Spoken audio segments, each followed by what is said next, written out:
sa paglayang minamahal.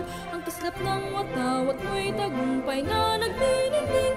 Ang bituin at araw niya kailan pa may di magdidilim. Lupa ng araw ng luwalhati pagsinta, buhay ay langit sa piling mo. Aming ligaya na pag may mga api, ang mamatay lang dahil sa'yo.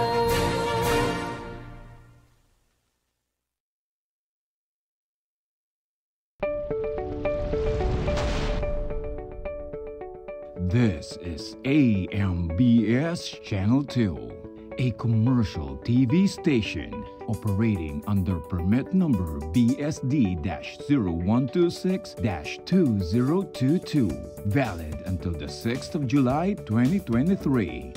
Channel 2 transmitter is located at Diliman, Quezon City. AMBS Channel 2 is operated by a professional electronics engineer, duly licensed by the Professional Regulation Commission.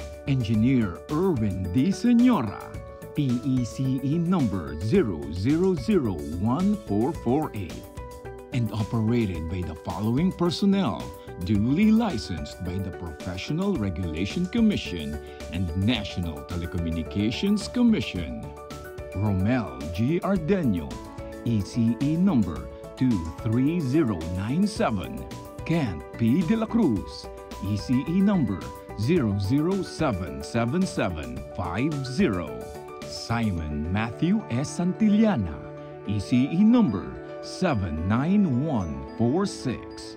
Mon Israel U. Bagay, 09-1PCAR-23697.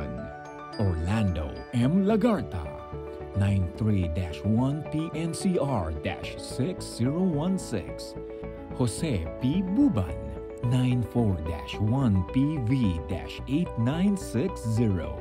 Rene O. Agravante, 93-1PV-5715. This is AMBS Channel 2, now signing on.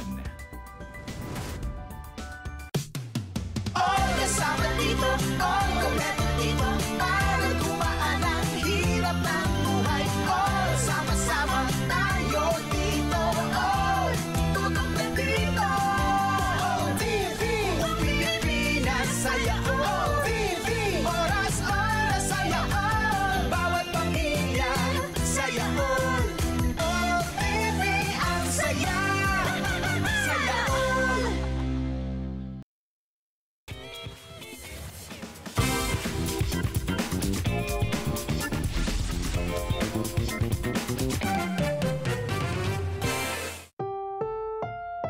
Ang susunod na programa ay rated PG. Patnubay at gabay ng magulang ay kailangan sa mga batang manonood. Okay, it's move time again. Pero go back muna tayo sa nakaraan.